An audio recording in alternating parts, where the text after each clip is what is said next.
Hello my fellow pilots and citizens, and welcome to another episode of Star Citizen FM.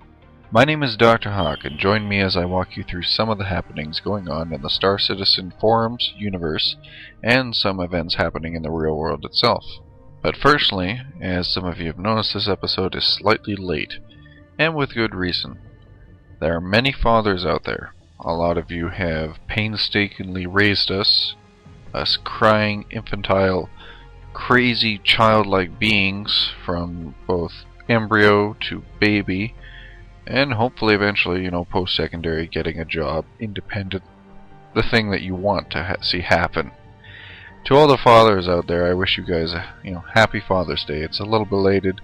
That's kind of the reason why this episode's a little late. I had to make sure some time was given to Senior Hawk, and in fact today I am all sunburnt and dead because we were building a new dock for him.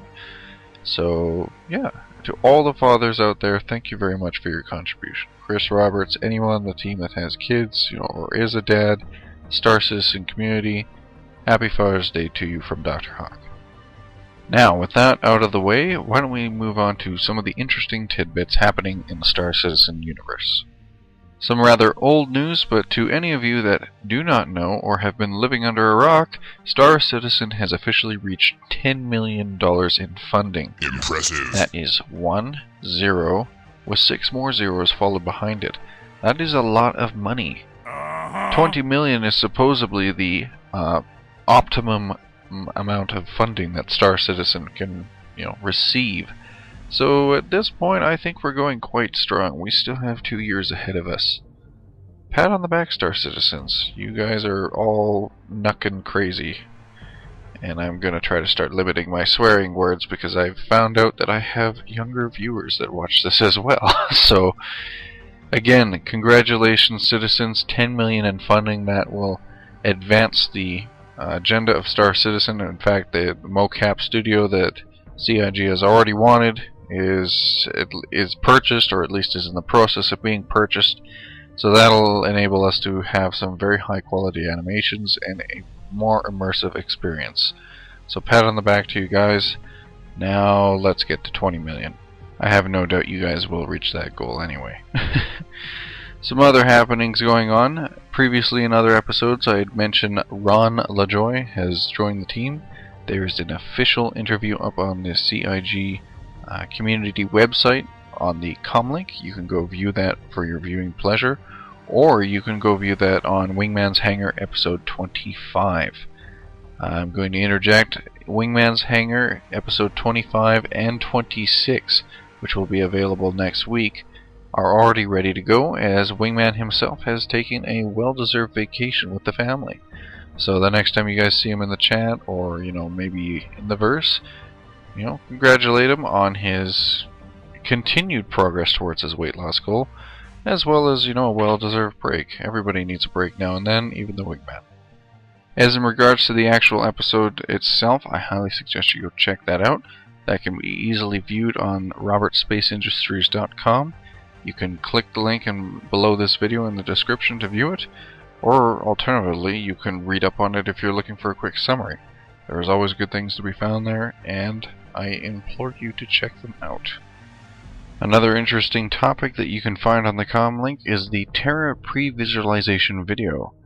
If you're interested in checking out how the future planets, well, not even really future, but soon-to-be planets that we'll be exploring in Star Citizen will look like, and the universe around it, you can check out the video.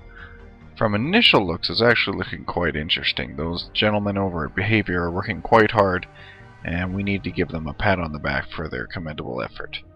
Previously in my interview with Chris Roberts, he discussed how the landing sequence of the game would involve, flight through the clouds or something to sort of mask the loading of assets and environments, providing both an immersive experience and a fun way to land. And watching these pre-visualization videos actually sort of already puts you in the seat early on, and it's really nice to see the art direction that the company is trying to take. Now, whether you're flying in a 300i or even a Constellation, although I'm not yet sure if they are rated for atmosphere, It shall be pretty fun all the same, especially if you are in a constellation or something and you can get out of the pilot's view and maybe run to a port window or something and watch it from the side. It'll be interesting to see how far they take that landing sequence.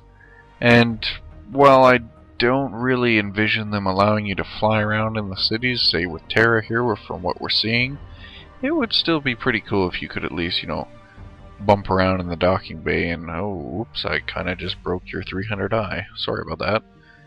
But we'll find out in future episodes of Wingman's Hangar and or from Chris Roberts himself. Until then, we're seeing some pretty cool concept art, so to speak, of what we can expect the game to be.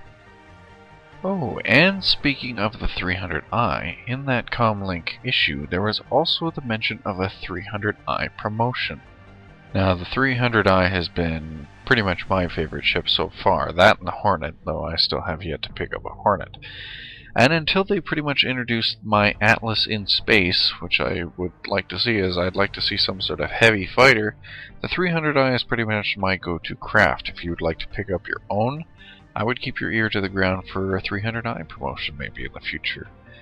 And if any indication is to, be taken from the past promotions, there will likely be LX or special editions of the sort, either crafted to fighting or dogfighting, which the 300i is apparently well suited to, or maybe a little bit of, courier running, as it is a very sleek and fast ship, or maybe stealth or exploration. We do not yet know, and until then, we can only speculate. Ooh. Yeah, I'm not really good at the speculating either. I have a sudden urge to pull on Chris Roberts again. I need an adult to help me. Oh, and another thing I'd like to actually address, quick sidetrack from the show. Some of you noticed in my last interview there was a little mouse squeaking around in the show. Yeah, I'm really sorry for that. Usually I set the screen borders and everything so that it ignores the background stuff that I'm doing, but for some odd reason, it looked like half the time I was picking Chris Roberts' nose with a mouse. Chris, community, sorry about that. That was a little embarrassing once I watched it over, and somehow in editing I just didn't see it until you guys picked that up. So, good eye. I will make sure there are no mice in future videos. I will make sure they are eaten or cooked or stowed away somewhere. It's improper to have my food running around on your guys' entertainment anyway. Back to the topic of ships, however, there is also another interesting Comlink post based on some fan ships. Now, I'm pretty sure most of us already know that Star Citizen will allow custom mods as well as the the possibility of custom ships that could also be made part of the official Shard server. I would highly suggest to check out these following designs. The first one being the Whiplash Racer, that immediately brings up to me images of a skiff racer from Star Wars: The Old Republic. Not the MMO, mind you, the actual original one by BioWare, and then the following one by Obsidian Entertainment. The ship made by Phalanx, and I'm gonna apologize, Phalanx, or Phalanx, I can never say that word right, and I'm assuming the E is silent. Is supposed to be an interceptor or a racer. He goes on to explain a little detail, but if you would like to check out the thread, you can easily find it on the Comlink, as well as the description in my video below. The next ship is the Stranic Space Structures Vortex, which is named partly by Stranic himself. It's difficult to see in the initial picture, but in the thread he has other pictures of the vortex itself. This again is a very nice fighter itself. Almost looks inspired by some of the future swept wing, some of the NASA forward swept wing X-planes that we have in development in real life. I don't know if that was the basis for it, but I definitely like the approach. Swept forward wings. That's almost a tongue twister. Caught me there. Will always get A+ from me. So good job, Stranic. I really like that ship. And lastly, we have the Snub Fighter Personal Transport by Speedbreak. I have interesting thoughts out of this one because for some reason, and I really do like its speed rake, but every time I see that ship, I think of something from the Jetsons. Just the very bubble cockpit, the very sleek design. I just get some sort of Jetsons vibe from it, and I can't place my finger on it, but it's a very cool little craft, and if we were to put this beside the M50, I think it would actually fit very well. So well done to you as well. Actually, looking at all of your guys' ships, this makes me just realize I need to get to work on my ships. Even Chris Roberts himself, after the post interviews I did with him, told me to get to work on some of my assets, so I may as well do that. But to the artists that design these ships, good job. I'd like to see more of this coming, and I have no problem talking to you guys in the future if you'd like to talk about your work, you know, where the inspiration came from, the design process, etc. Maybe it'll help out 3D artists like myself who are struggling to make spaceships of their own. Struggling aside, the other point of interest in the fan spotlight, the guilds in this community are quite amazing. If you guys have seen THT, I would highly suggest you check it out now. Back when Zane posted his badass picture of Chris Roberts and Sandy, and well, I think we have covered almost every member in the development team, at least with a Photoshop, and if not, somebody correct me. But they have customized cakes. THT, I'm starting to wonder if you and Sun should get together, because Sun made a cake, you guys made a cake. Maybe if we get enough bakers together, we can actually make a life-size replica 300i out of cake. So yeah, THT, tip of the hat to you. That's pretty creative, and I'm starting to like how we're having all these cakes and yummy things appear when team members are trying to do diets and etc. We're a bad influence. Bad influences aside, the last point of interest was a previously released jump point. To those of you who are not familiar with the Orion system, you can check that out in the comm link. However, if you don't have the time, I've decided to do a read-through of the history written in fiction and in lore. So, the Orion system was first charted by long-range UEE destroyer squadron in 2650. Low on fuel, the squadron made the transit to Orion in the hopes of collecting spaceborne hydrogen off the shoals of the system's gas giant, Orion 8. The unit ended up spending 3 weeks in system and producing in-depth star maps of the region. The system was found to contain a single habitable planet, Orion 3, named Rmitage by the explorers. Few exploitable natural resources and no additional strategic jump points. Locating nothing out of the ordinary, the UEE gave little thought to the system for the next 2 decades. Following the upheavals in the 2660s, a strong colonial movement surged through the human homeworlds as politicians began to extol the virtues of once again reaching out for the galaxy. Despite lacking a strong selling point, Orion was chosen for one of the dozen odd colony programs established during that period. Ostensibly a corporate project, the UEE-backed Project Farstar aimed to build the most distant human colony ever established, a record for the history books rather than any sort of practical settlement. Within 5 years, Armitage was a bustling, if unnecessary, colony. However, colonists discovered a profitable lode of precious metals, chiefly gold and platinum, in the system's asteroid belt and began to exploit that with some success. Modular farm construction began in earnest with the goal of someday providing food for nearby systems as Farstar expanded outward. This all ended on August 9th, 2681, when mankind's greatest menace made their entrance. A heavily armed Vandal raiding party struck the main post on Armitage and slaughtered the colonists there to the last man. One citizen, a farmer, remains unaccounted for. The UEE was truly taken by surprise. There had been absolutely no indication of an aggressor species in the region, and intelligence from spy networks among the Banu and the Zan had failed to mention the Vandu raids these races had previously suffered.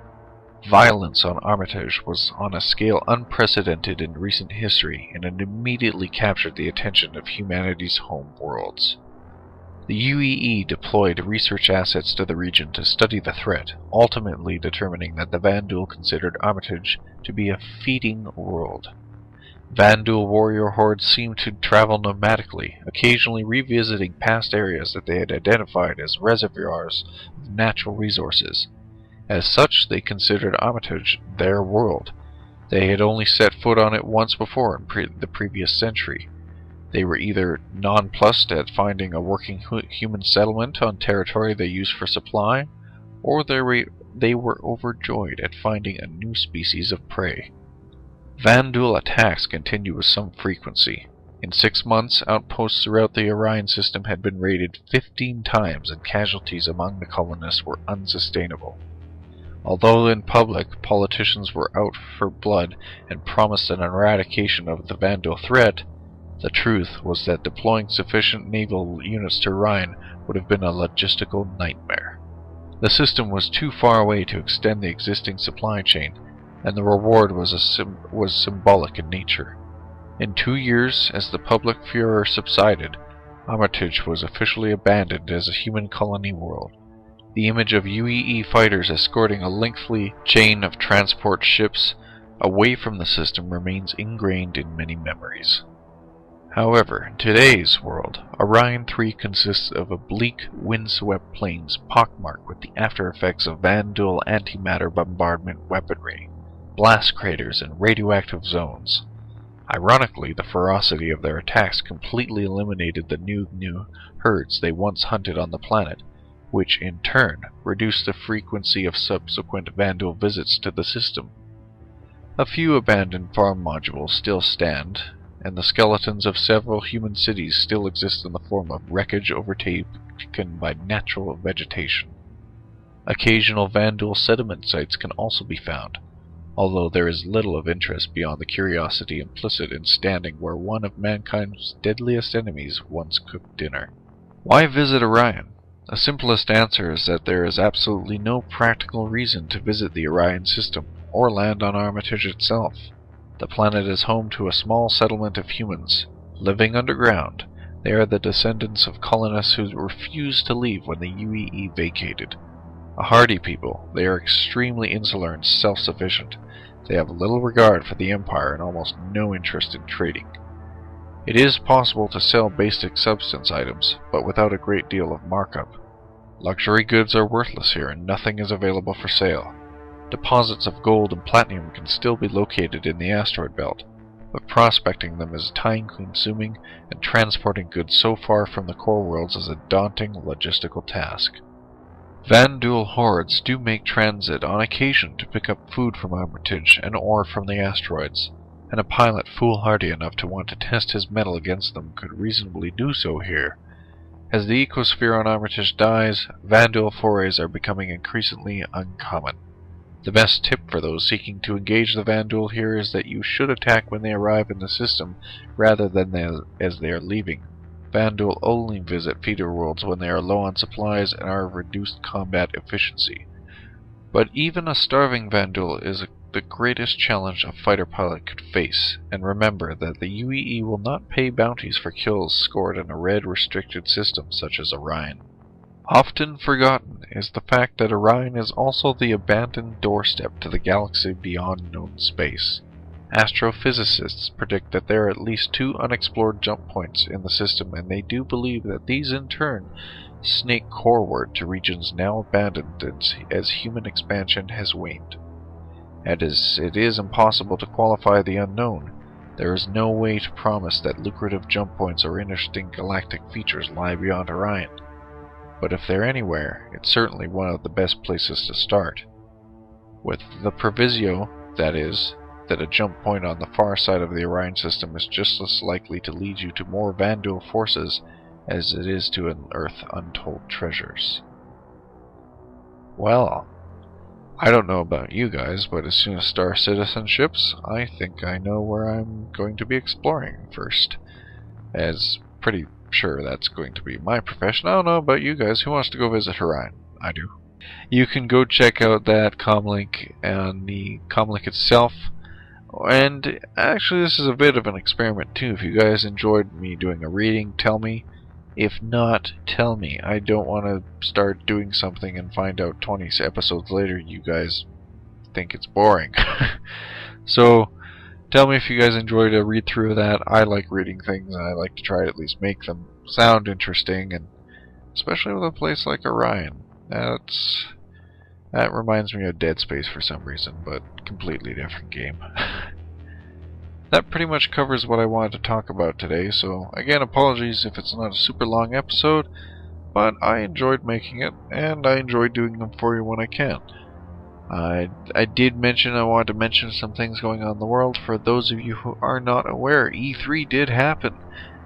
And since this is not a show based on E3, I'm going to sum it up in a few simple words. Sony bitch slapped Microsoft. Like literally, as in they slapped Microsoft across the floor.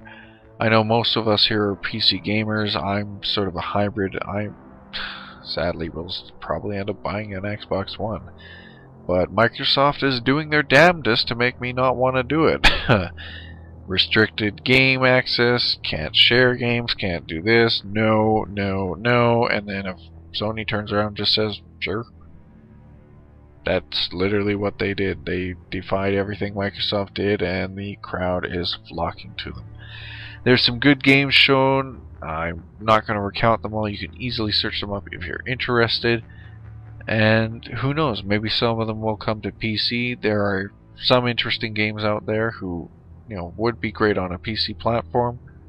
But we'll have to wait until the future to see.